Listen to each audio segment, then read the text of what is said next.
Welcome everyone to this edition of Roads to Research. Pleased to introduce Charles Charles. For anyone who doesn't know Charles, he's in the School of Environment and Sustainability. Quick note on the presentation today. So North Americans often perceive that governments, institutions, and individuals in Europe have a very high degree of consciousness and action with regard to environmental protection and sustainability. Charles's research explores that view, examining sustainability perceptions and practices at the University of Applied Sciences in Munich, which is a leading applied science university in Germany, where he served as a fellow. Ahead of the presentation, when we're done, I'll moderate and I'll take some questions and have some comments. Charles, over to you.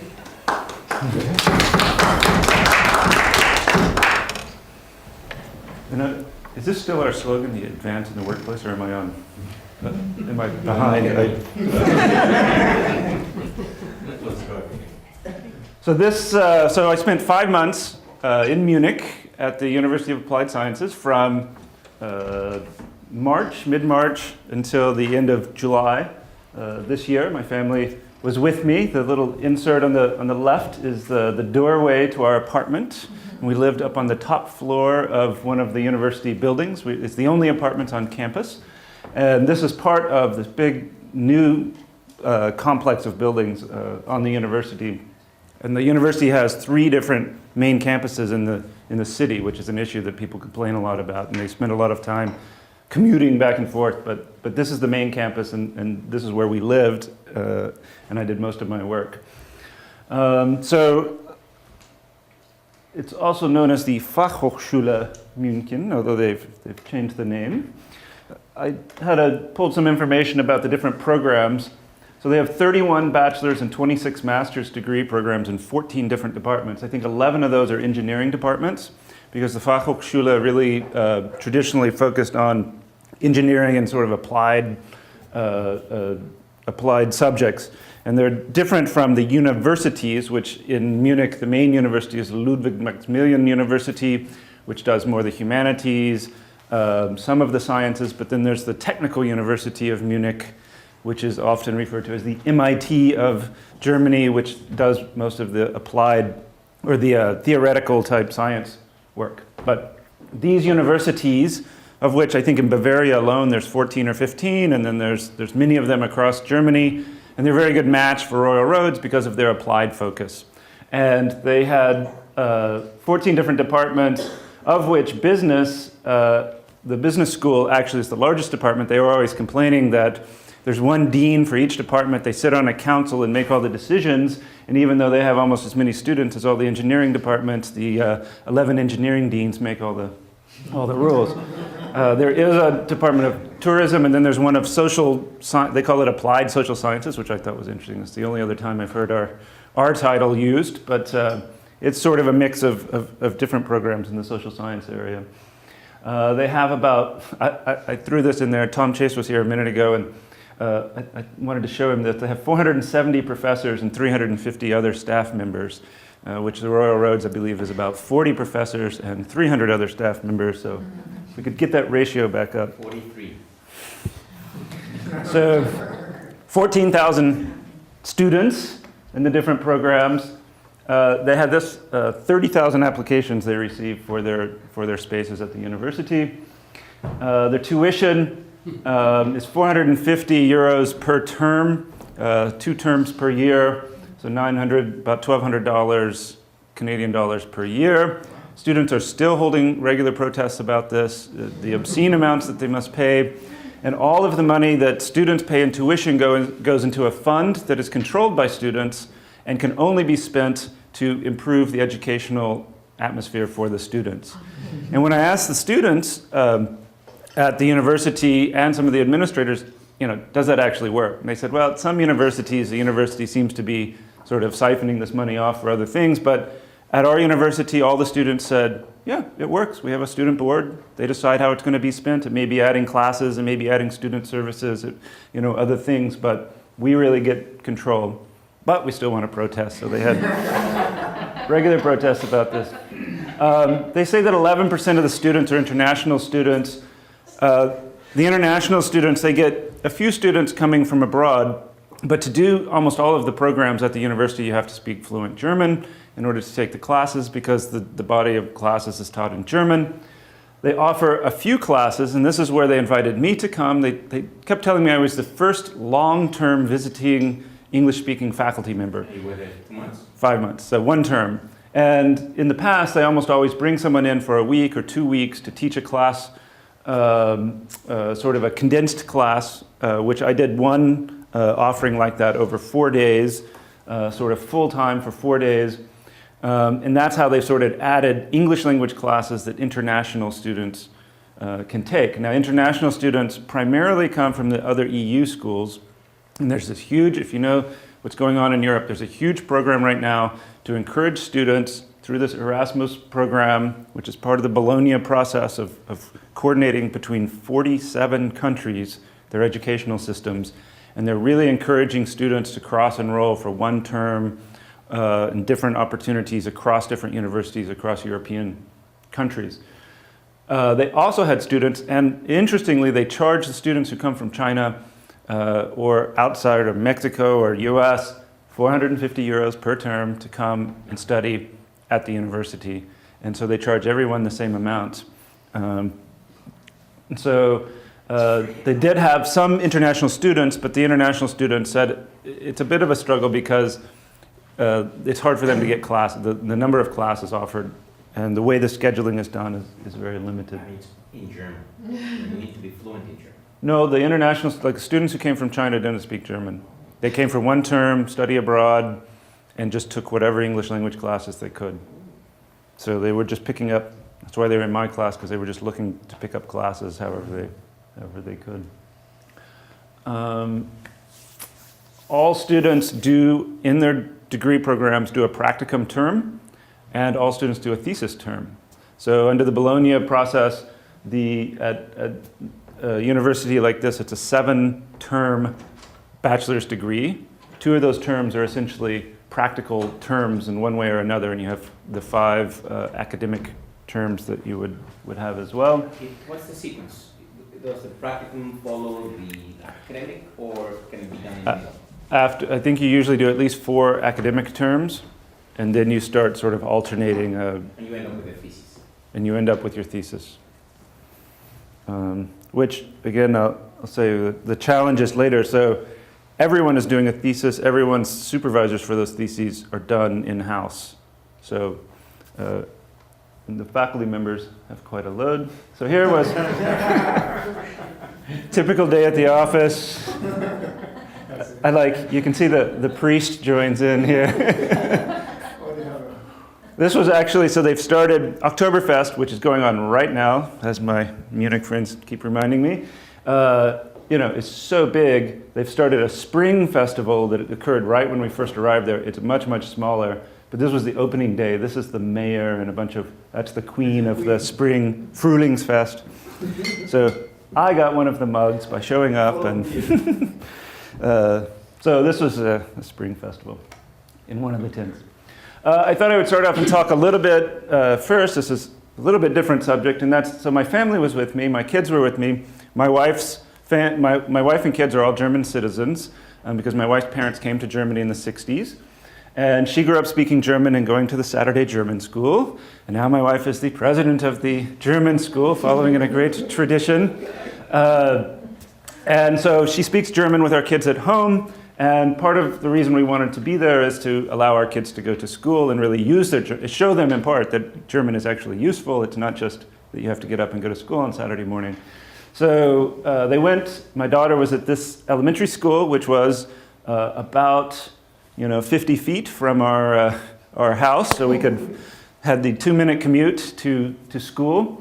And I just thought there were a lot of interesting things, and it's very interesting to talk and to think about the German educational system, and it plays all the way through into the university level.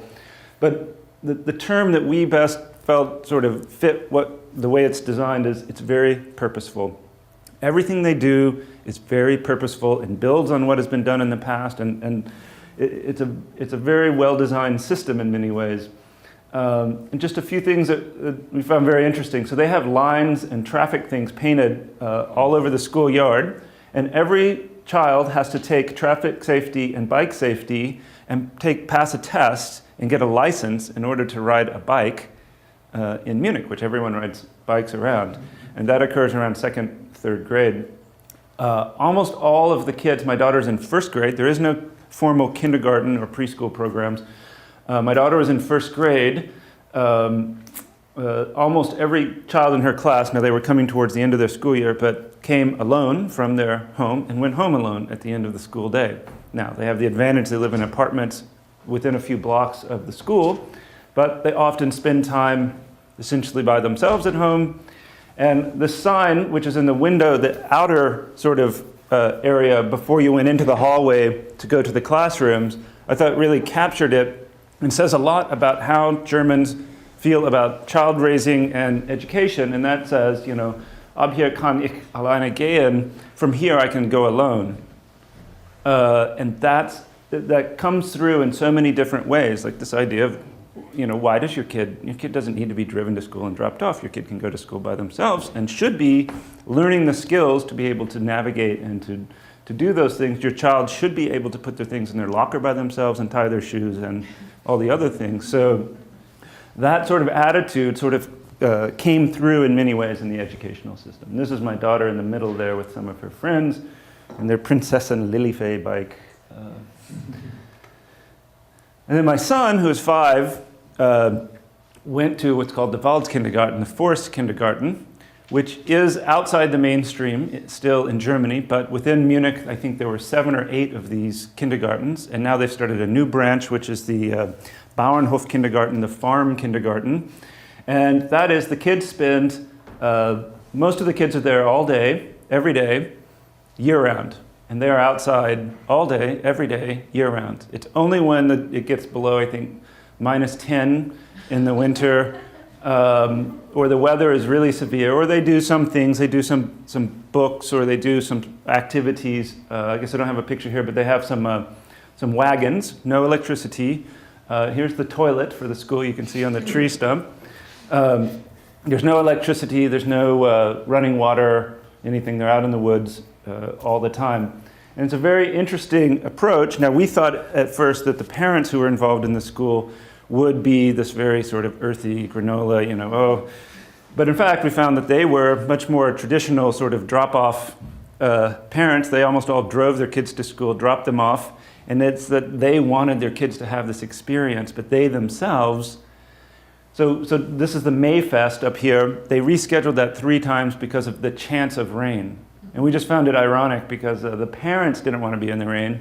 But it's not just that the kids don't care, it's that the kids love being outside all the time. If it's raining, there's puddles, right? If it's snowing, you get to play in the snow. And the whole key is dressing your kids right and taking care. And a related thing is they don't use toys, plastic toys. I mean, we think of wooden toys as, you know, this Melissa and Doug stuff that you buy. But the wooden toys there are the parents, and they all got together and built these different structures and different things here at the kindergarten. And that's what they play with. They make swords out of sticks, and they gather rocks, and they gather leaves, and they play with the stuff in the woods all day, every day. And they don't complain about not having anything to do. They play tag and hide and seek and everything. And so it's very interesting, just that approach, and also thinking through about kids. And most of what we feel kids want to do is what we actually want to do, not what the kids always want to do. So it's interesting, but I would say this was outside the mainstream. Most people in Germany don't send their kids to the Waldkindergarten, but it's very popular. And when you think about where we are here and the climate we have, et cetera, it's just amazing that we don't have something similar that exists here. I mean, it's very popular in Sweden, right? Like, they send their kids out year-round in Sweden. So I've heard of one in Ontario. there's one in Ontario, and there's one on Bainbridge Island outside of Seattle. Could I ask a question about when I lived in Germany, what amazed us was that they didn't understand babysitters. Do German people now use babysitters? No. I mean, your family's often close by. Your kids can often stay by themselves, or they do a lot of what we observe. So there was the university buildings and where we lived, then there was the school grounds, and then there was a park. Well, there's always someone in the park from the school or that you knew, or so if you needed to go run errands in the afternoon, you can just send your kids to the park, and someone's at home, though. someone's there. No, it's a very different culture. Our friends, the 5-year-old ones, they have cell phones. They're at home alone, so if there's a problem, Well, I know, I attended an education course here in Canada with people from Germany, and the first social function, everybody was talking about babysitters, and they had no comprehension because their kids were just home. They'd go out at night and leave them alone. Well, that's some beer too. Yes. How struggling are going with the kindergarten? You said they're playing with leaves, and they're playing with swords, and they're playing tag and hide and seek. Again, Is it structured like it is here, or is it just? it's kind of- purposeful. What they're doing, what they engage the kids with, they see a child doing something and they say, why don't you try this, or why don't you? Right. So there's guidance to it. There's a design and there's thought put into what they're doing and how they're doing it. And then they have a routine that one day they went down to the river and one day they went on a long hike, and they did stuff each day in some sort of routine. And so that was all, yes, there was sort of design and guidance to the way that it was structured and developed. And it's interesting, they put a huge reliance on parents because there is no formal kindergarten, there is no formal preschool and all. And all the kids in my daughter's class could not only read, but read at a very proficient level, which the parents must have been working with them very closely and counted on to teach them to read. Now, they're also under tremendous pressure because in 4th grade, you get tracked into one of 3 tracks. And so, people want their kid, if you want your child to be able to go on the university track to the gymnasium track, you must have them identified by 4th grade. And you can imagine that the people that the system doesn't work for very well are immigrants, and certain other groups within the society, because often those families are not ready and don't always understand the system and are not ready personally to get their children ready and through the system. And that's definitely, many of the immigrants get tracked right, definitely to the lower, not on the gymnasium level, but on the other level. And so, yes. We found it this is another, it's just a cultural thing, and it's one of those things that you're there and you're like, they have the beer gardens with playgrounds in them, and you're like, why don't we have this in Beacon Hill Park or Stanley Park or whatever, where you have a beer garden, no one's fist fighting or causing trouble. The whole idea we have around that you cannot serve alcohol where children are located, it's kind of it's just a funny approach in a way. And our kids love beer, puts them right to sleep. No. They did love going to the beer gardens because they could go to the playground. Now, of course, the defining moment when we were there was the fact that it was World Cup going on, the Weltmeister while we were there. So our son, in particular, got into the Weltmeister Cup, Weltmeisterschaften, and in the park beside us had the playground, and we spent a lot of time playing soccer, Fußball. So we had the bright idea to go, one of the Germany games was in the afternoon, we had the bright idea to go to one of the beer gardens for the game. They had about 12 TV screens, so this is 1/12 of the beer garden. Here's the TV screen you were trying to watch for the game, and of course it filled up 3 hours before, so we had no opportunity to actually sit down, and went home and watch the game at home. But people were very into the World Cup. And for all the criticisms and all of the World Cup, and the attention and money and whatever is put in it, and sport in general, I can tell you that my 4/5-year-old can name all 32 countries that were in the World Cup. He can tell you which continent they're from. He can tell you who their main players are, how they've performed in the last World Cups, et cetera, et cetera, et cetera. So he can recognize their flags. And we talked to several people who had that. And then in Germany, they did a very good job, particularly because this was in Africa, of tying the World Cup in with art displays, photo information, fundraising, et cetera, for different things in Africa. So. Okay, a little more for the presentation. I thought we'd talk, I think most of you understand that the sustainability context in Germany is very different than the sustainability context here. Of course, in Munich, we had no car. We did not want to have a car. The 1 or 2 times we rented a car, trying to drive in Munich is so crazy. But we could walk, 3 or 4 minutes, jump on a tram. 5 minutes, we're at the train station. We can go anywhere in Europe. And there's trains, there's 40 tracks going all the time. So the whole system, it works really well. The whole transportation system, outside of a few quibbles about Deutsche Bahn and how they work, but that whole transportation system, of course, reduces people's reliance on cars. Although, as I'll talk about in a little bit, I found it interesting, almost every professor at the university that I spoke to drove to work. Now, that's partly because many of them live outside of town. Munich is the most expensive city to live in Germany. It's not only expensive, it's almost impossible to find an apartment. And you have the same phenomenon that we have. You have kids, you're basically upper middle class, you move out. Now in Germany, that means not moving out to a suburb, but moving out to a village that's located near Munich. But then people almost always commute in for a job like a university by car. The university gave them free parking in a parking garage, which I was harping on them about. Even Suzanne Elson, so some of you all might have met, so my connection to this university began several years ago when Suzanne Elson came and visited Royal Road. She was a dean, and she was the one who sort of helped me with my invitation to come to the university.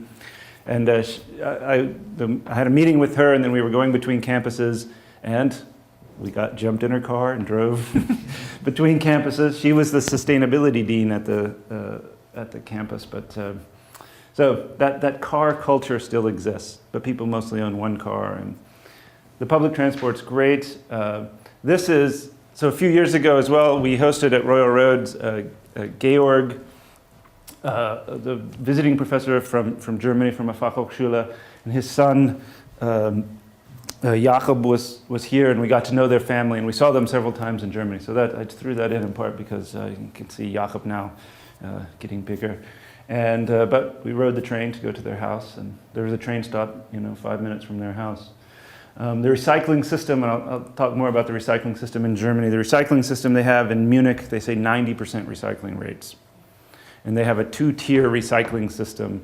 They have in the European countries, they have these packaging laws, the green dot laws, which require manufacturers to be responsible for all of the packaging that they produce.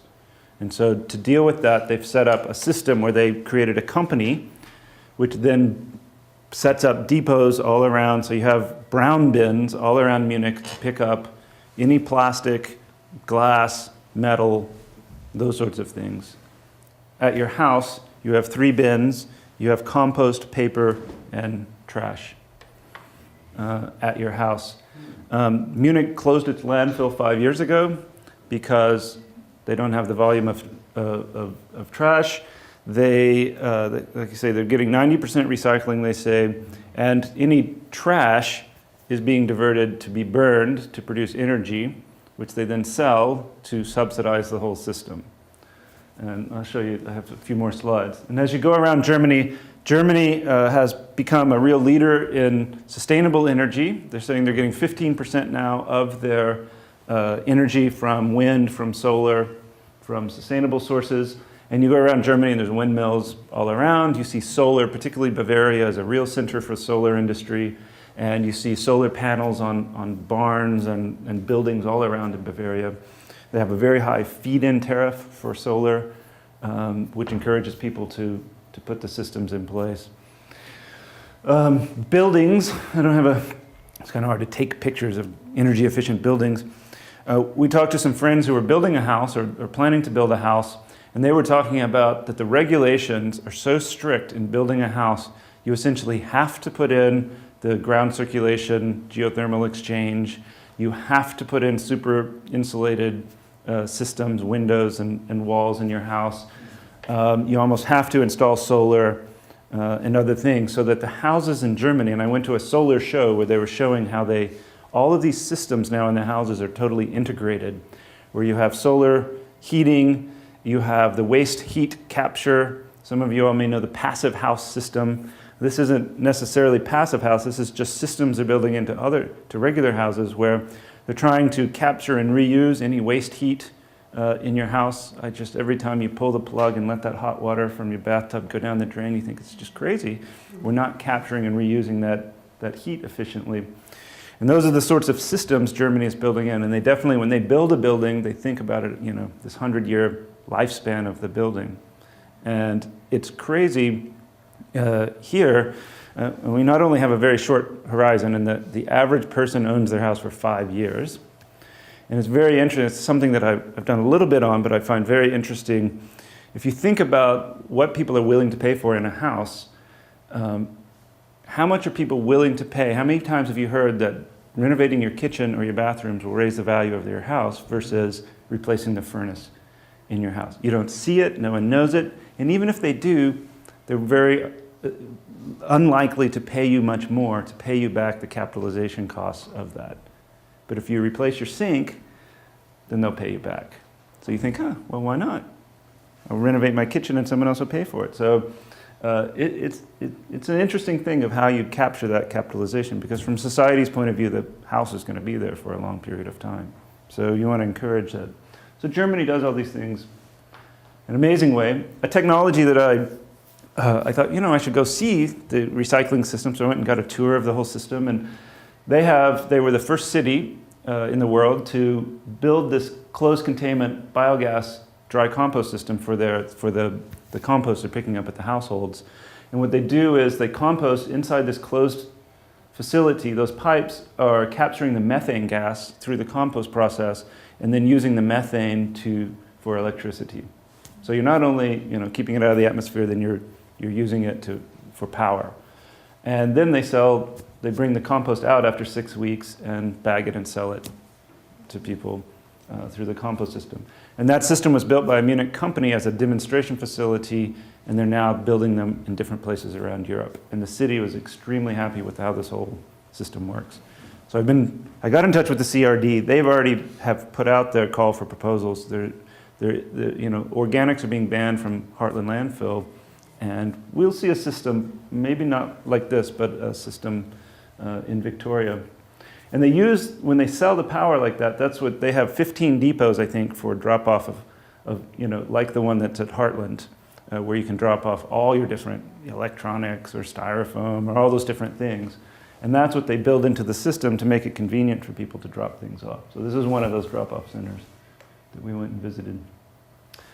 Everywhere, the deposit refund system, where if you go to a beer garden, you pay a deposit on your glass and then you just turn it back in. Interesting, I had my students, I'll show you some things on looking at paper cups and how to reduce the use of paper cups. And there have been some studies, and it's an interesting system of why don't we put this type of system on reusable mugs so that Starbucks provides you with a reusable mug that you have a deposit on and that you bring it back to the store, and you create a system where, you can keep it, but you've paid for it in that way, but you can bring it back and get your deposit back. And I saw this bike, I liked it. I thought we should have that on our bikes so we can bike commute here. With the little cover. What? It's a business opportunity. Yeah, and it's got the basket in the back. But you couldn't have that bike here, because you'd have to have windshield wipers on the front. And you'd have to have, I like this. So when you go to the fairgrounds there, and I'm sure right now in Oktoberfest you can't even get on this thing, it's an actual carousel bar.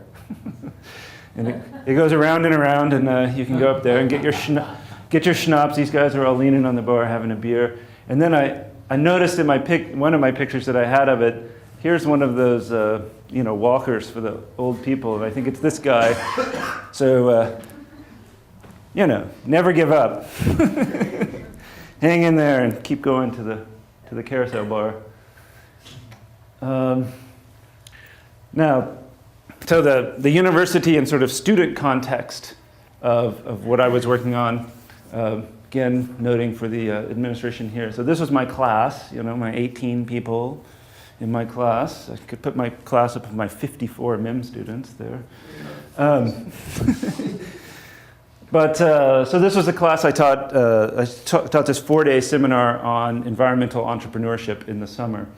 And I taught another class on international management as a class during the term. And just to think about so what I was focusing on and what I was sort of working on and want to write more about is thinking about it from the point of view of a German university and thinking about, so how do they approach sustainability issues? I have some knowledge from Royal Roads and from other universities in Canada of the approach. And our approach typically is to create a sustainability office or have some central office for sustainability. We have sustainability plans. We have all of these targets and measurements and different things in place. And if you follow this across universities, you know that in North America, this is absolutely exploded and is a huge, huge issue. And I keep telling my students it's a huge opportunity for jobs. Every university in North America has a sustainability coordinator and multiple people working in that office. If you look at UVic and UBC and how they're all set up, there's over 1,000 universities that have signed the president's commitment on climate. All of these things are in place. In Germany, so I looked at, the Talois Declaration that exists for sustainability. I think there's one German university that signed it. When I would talk about do any German universities have a sustainability office? They would all just look at me like, what are you talking about? Like, it just doesn't exist. Is there a sustainability student club at campus? No. I mean, a few universities have something now, but for the most part, those don't exist. In part because the context is very different. There are almost no student clubs on campus.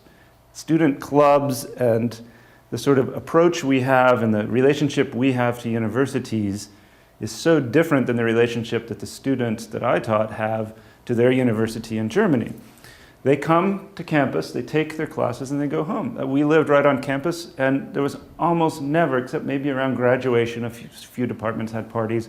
There were never student gatherings or student events or anything going on campus.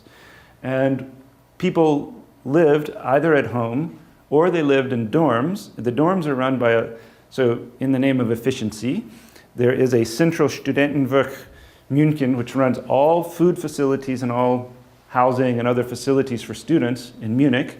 And all of the students live together with students from other universities in student housing. So you don't have the same identity and connection to your university in a way. And as I say, there are almost no student clubs. They thought about and approached the university in a very different way, which is just going to create a very different context for sustainability. Another thing about students in German classes is that, Germans are always on time, right? So here, breakfast starts at 6:34. Not a minute before. Don't be late. I'm sure it closes at 6:37. But the term, and I remember we always joked about it when I studied long ago, not in Germany but in Austria. But the akademische Viertelstunde. And it's true. Like students sort of drag into class a bit late, and there's a very kind of relaxed attitude. And say university classes are probably one of the only places that exists. In part because of the approach, and I'll show some things in just a minute, but so the students' ideas of school and the way that they have their classes, they have a very heavy class load, but the classes almost never have assignments until the end of the term and you have a final exam. So it's very much, you go to class, you sit there, you listen to your lecture, if you go to class, you have a lecture, you leave. And that's the thing. Now, part of that is because the typical faculty member teaches 6 classes per term. And so when you're teaching 6 classes per term, imagine the number of assignments you would receive if you tried to give people assignments. I tell the story about, so in part because I was teaching in English and I wanted my students to practice, and I had one class that stretched out over the term, and so I gave them a series of short assignments that they worked on over the term. And after about the second one of these, one of the students just said, I'm sorry, Herr Dr. Krusekopf, I must drop out of this class. I do not have the time I even had to work last weekend on this class. It's just too much for me. I can't do it.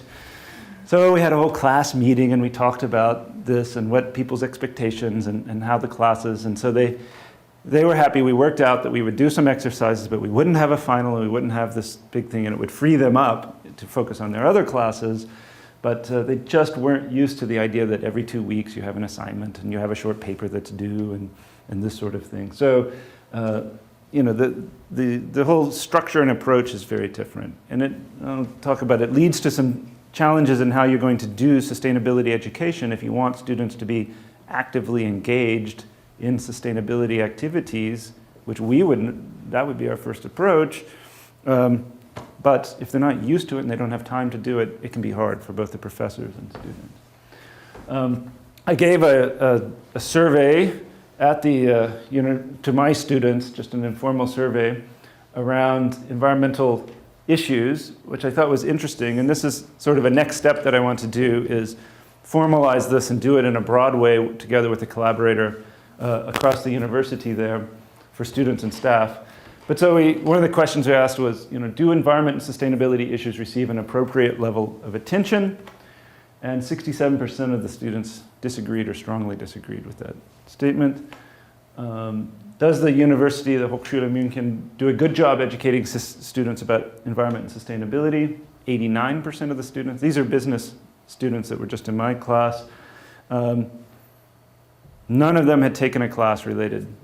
In fact, because there essentially were no classes related to environment and sustainability offered to them. Their programs are very prescribed. It's really a cohort model. They have a set of classes they have to take.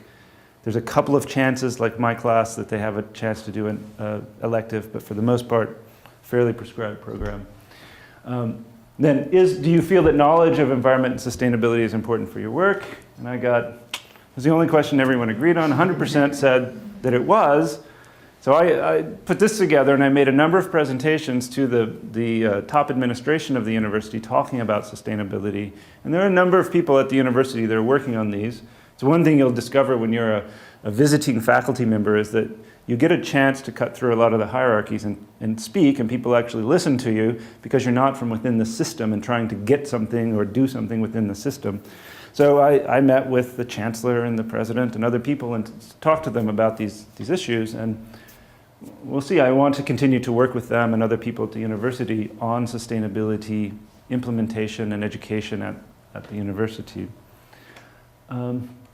As I say, some challenges. So if you're a university, they don't control their housing and food services. So when you read all of the stuff that's going on in American universities and Canadian universities, where you're having challenges between students in the dormitories, or you're doing different things, working with the cafeteria to bring local foods, or this is all run by a central Bavarian government organization that runs these aspects, and therefore it's going to be very challenging to actually try to change this system because you're only one university among several within the city. The teaching load, the teaching style, I already mentioned that. I mean, the load, it's going to be very hard to get people to have the time to take on a more interactive and different style of teaching. Then an interesting thing, government control of the buildings and budgets. So, we can complain about the BC government's meddling in Royal Roads affairs, but the Bavarian government directly owns all of the buildings that are at a university. All of the employees are direct employees of the Bavarian government, Freistaat Bavaria. And all kinds of interesting things until this university is one of the first ones that has been given some measure of control over their budget, meaning that they can reallocate money from one area to another, or if they find ways. So we were talking about, well, what if we had a system that replaced the lighting and we saved money from that? Could the university keep that money? And they said, now maybe. All the other universities basically no, because it's the Bavarian government that. And in fact, when you start raising the issues, because one of the first things we started talking about was refrigerators. And they say, one thing that's happening is that people all have an old refrigerator at home, and everyone in Germany has these little tiny refrigerators. And when they get a new one, they bring their old one up to work and plug it in their office. And so you're taking the Bavarian government's electricity and using it for your personal refrigerator. That is technically not allowed under the regulations. So they said, we can't have a campaign to get rid of refrigerators because that would be admitting to the Bavarian government that we're not following the rules and regulations that have been established. And that issue came up around a lot of different things where they said, well, we're already required to be as efficient as possible. So if we start announcing that we're not being fully efficient, then we're going to get in trouble because we haven't been doing what we were supposed to be doing. So it's an interesting kind of, how are you going to work around that? Some things that the university, I promised them that I would say mostly nice things, and so some things that the university does well and that I just find interesting. I've long thought it's crazy that we have hot water. Like you go to the airport and you go in the bathroom. Why do we have hot water in the bathroom of the airport or most of the public bathrooms here? Like it's extremely expensive. Hot water is extremely expensive, not only to plumb in, but to an environmental impact to provide it, just to wash your hands. So in the bathrooms of the university buildings, there are no hot water. The German government does not allow, by the way, air conditioning in any government buildings. So I went to some stifling meetings, but they do not allow air conditioning. Charles, Yes. something about the hot water. If you're in Victoria, read the VH sign that's right beside the sink. It says Wash use. your hands for 2 minutes using hot water, so you have to change that. So it's, again, this is partly a coordination issue. One side says we don't need it for this reason, the other side says, well, we need it for this yeah. reason, and if we're going to push this agenda on public health, then so you know, there are some issues there. They have light sensors everywhere in the new buildings, at least. Biking, you know, if we looked at their transportation modal split, you're going to see, particularly for students, that students all ride public transit or bike in. Although interesting, the second issue beside tuition that they were protesting about is that they have no UPass system. So they have to pay the regular rates for their transit passes. And the reason that the hurdle that they can't get over is the fact that something like 90% of the students have transit passes already.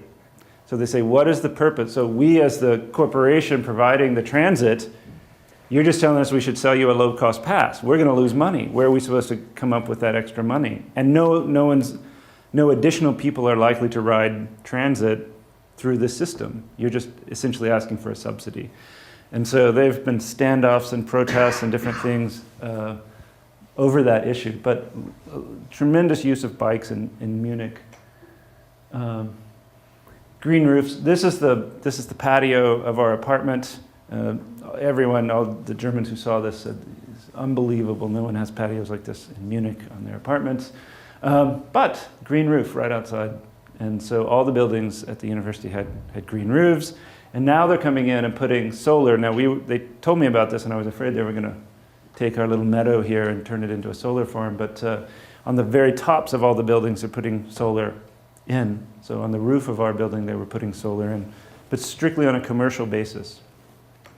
Where they were selling it. Now this is a technology that I just don't know. We don't have. I've never seen it in North America, but it's everywhere in Germany. So every grocery store has to have one of these deposit return machines, and you just stick your can in there, it spins it around, reads the barcode, and says, okay, that's 25 cents, that's 8 cents, that's 40 cents, whether it's a plastic bottle, a can, or a glass bottle. And so the university, I guess, because they sell bottles, then they have to have this type of machine. And so this is part of what makes recycling so easy is, well, you just take your stuff and feed it right in at the grocery store and get your money back. You get a coupon that you can use, grocery store will cash out for you. And so this is right on campus. People all use these systems where they're available. Some things I noticed that I was sort of wondering about. So they have both air dryers and paper towels. They have paper towels everywhere. I'm not sure why.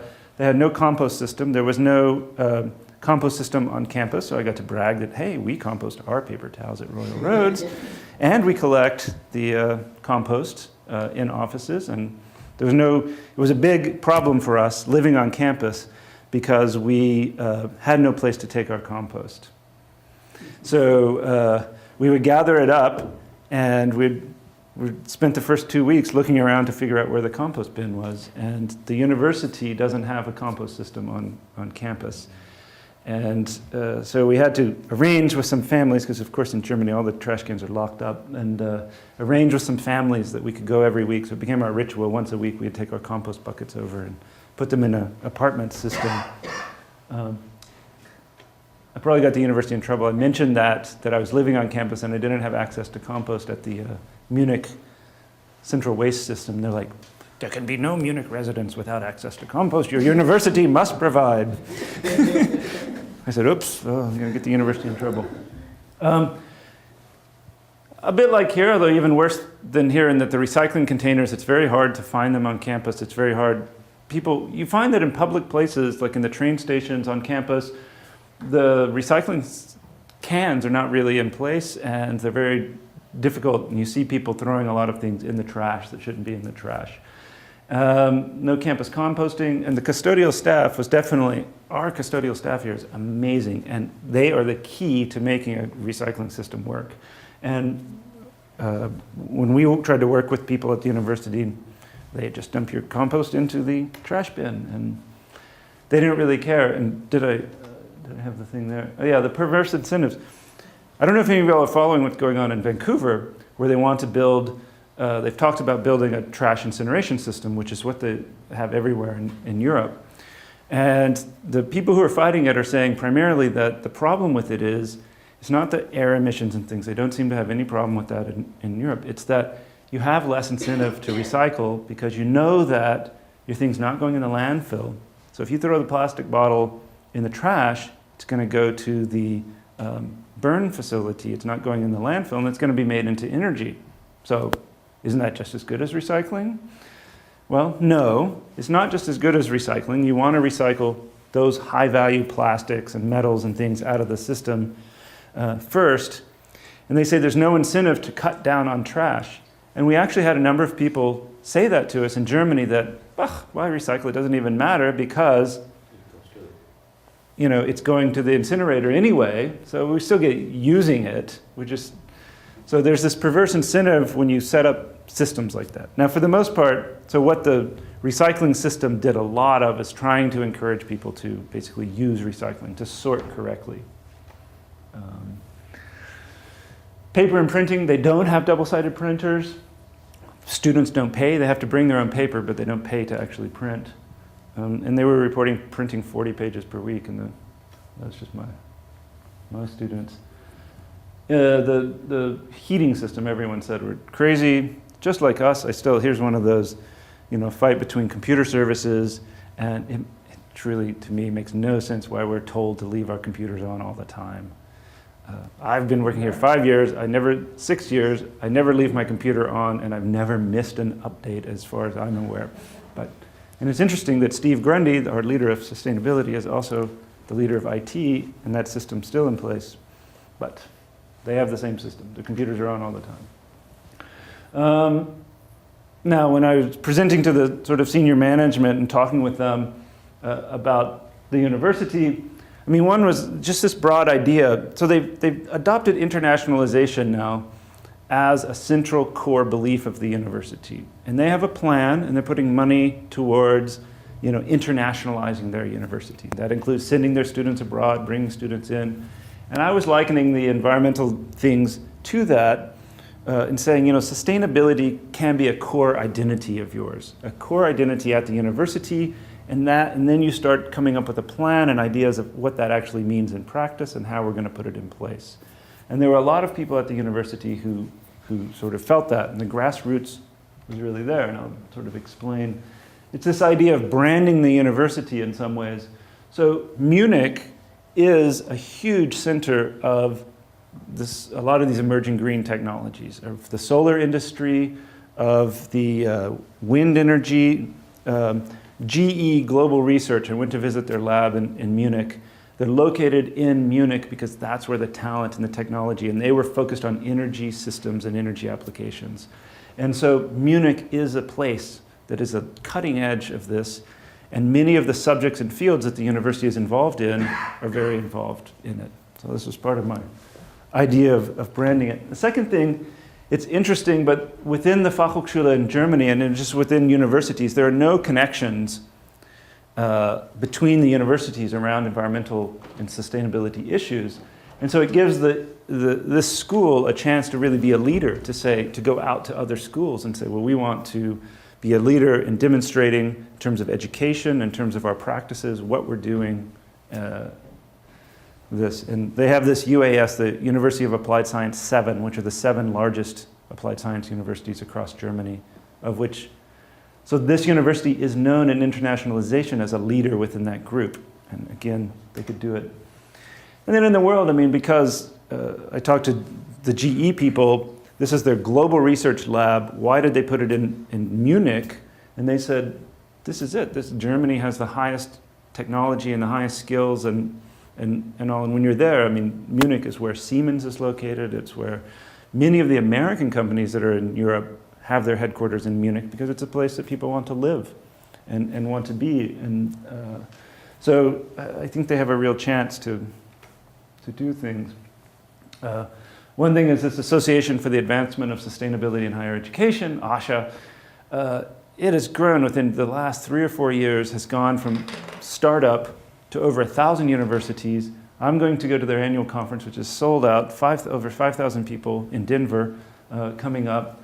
This organization has just become really important in North America, and it connects all of the sustainability efforts across education, campus, and if you get their free newsletter every week, you see the announcements of all the universities and the coordination. There's no equivalent at all in Germany or Europe, and there are opportunities there. And then this idea, you often come to this place around sustainability. There's both the practical aspects of running the campus and then the idea of education around sustainability. And so what I was really encouraging them to think about is to combine the two in that, in the main way is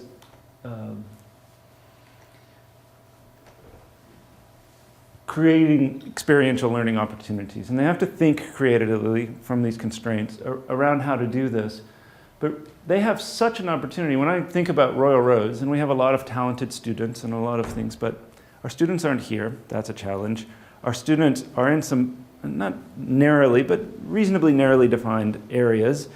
So if we think about using them to apply to campus problems, it's difficult. But you're talking about a school where 11 faculties of engineering, including building systems engineering, electrical engineering, all of these areas of engineering that the students, I said, you're putting solar panels, so what's the involvement of the students in setting up, monitoring, that system? They said, none, hadn't really thought about it.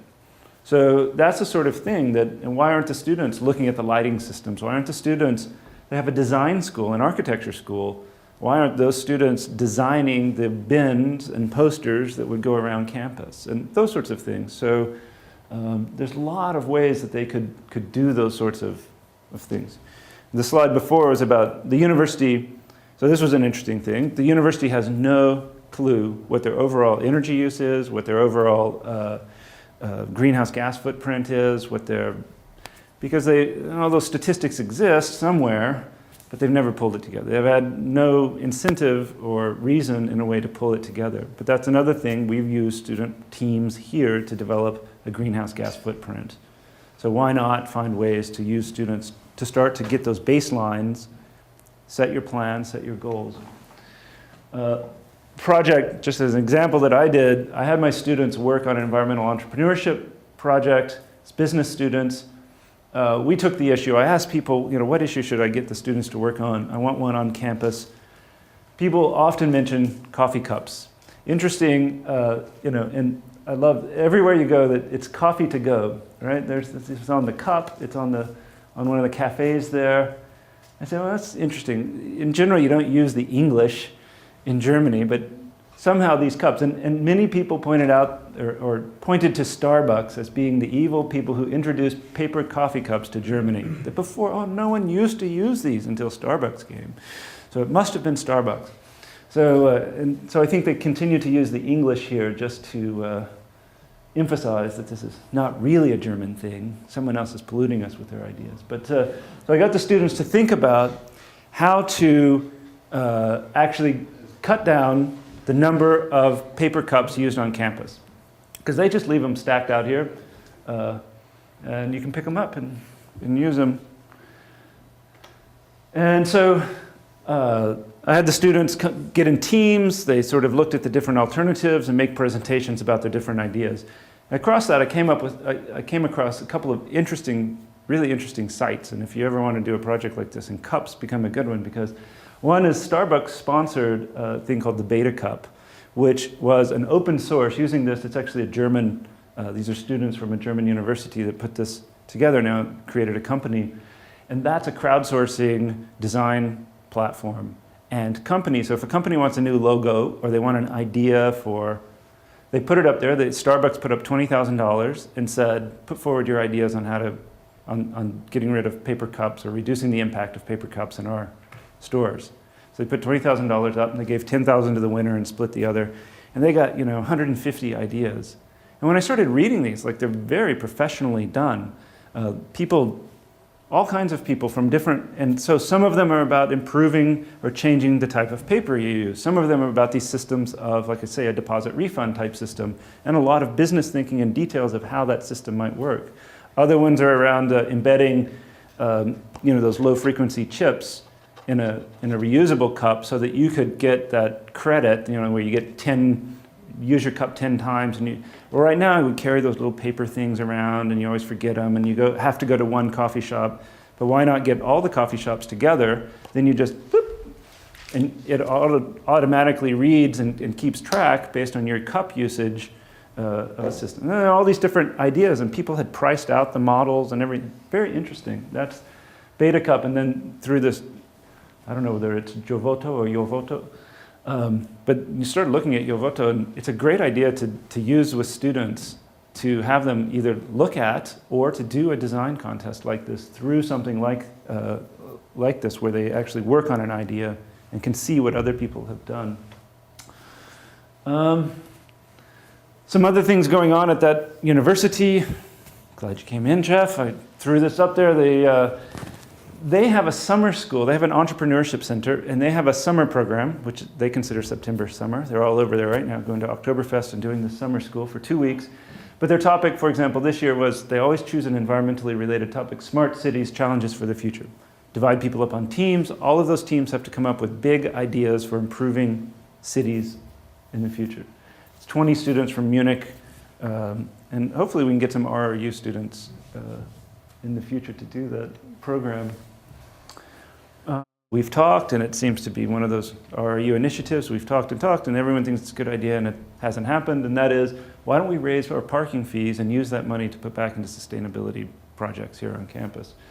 In Munich, they charge nothing for parking. I said, why don't you charge 100 euros a year and then put the money back into sustainability things, or just tax things in different ways, and then use those tax monies to fund projects. Interesting, one of the things my students came up with, so all the students there do these practicums and are very involved with companies, and one of the first things they said was, well, to make this low cost to the university of removing all of those paper cups, why don't we just get a company to sponsor the mugs? And the companies can put their logos on them, but the company is the one who, and I guarantee that there would be companies willing to do that. So, what am I doing now? I am preparing this presentation to give at this ASHA conference and get some feedback. And one of the things there, I want to do a more formal survey of the staff and students at the university, together with some people at the university there, and build that with some discussion of the things that are going on at the university into a paper. One thing I'm looking for, if anyone has any ideas, are comparable student sustainability surveys that have been done in North America, or thinking about doing a parallel survey at Royal Road, say, or somewhere else at another university in North America, and looking at how the results compare between different universities. I would like to go back next summer. Hopefully I'll be able to do that, and spend some time in July, probably next summer, at the university. And then it fits into, we've had a number of discussions, and Pedro left, but talked with Pedro a lot about this, and we've brought Cindy in. So you know there's an MOU coming. Cindy's involved now. So we're sort of preparing an umbrella MOU that we would sign with the university, and then look at ways that we can build that out in terms of actual programs and projects. And one thing is, this is something that I think will happen because I intend to make it a real relationship and partnership with the university. And some easy things are, so they already do some double degree programs, for example, with some universities in Great Britain, where the students go for 4 terms in Germany, and then they can do their additional terms and perhaps their practicum and or thesis at their partner university, and both schools give them a degree so that they can hold a degree, an English degree and a German degree. And so we could do that with our BCom, some aspect of the BCom program, where the students complete the first part, at least first 2 years of their education in Germany, and then they would come and do something like the BCom program. I know in the Masters of Global Management, there's these international components to it.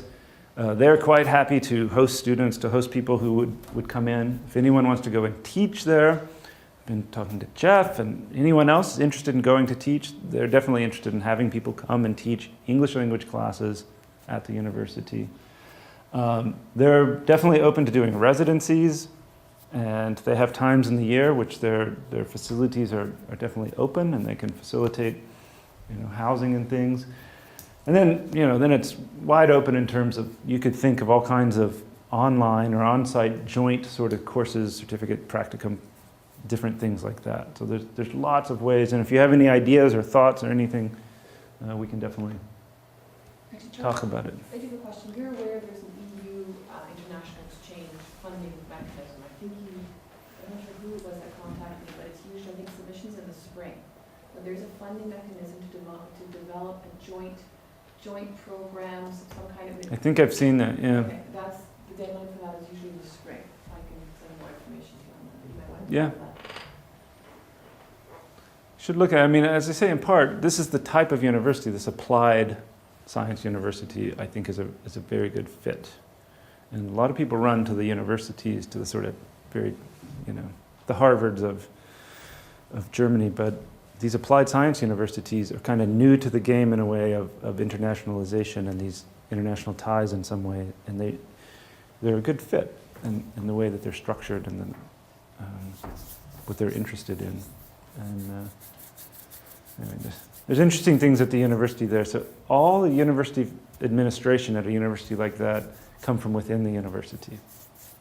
So when I started talking to the vice president or the president, they were all 30-year teachers, deans, et cetera, through the system, working their way up.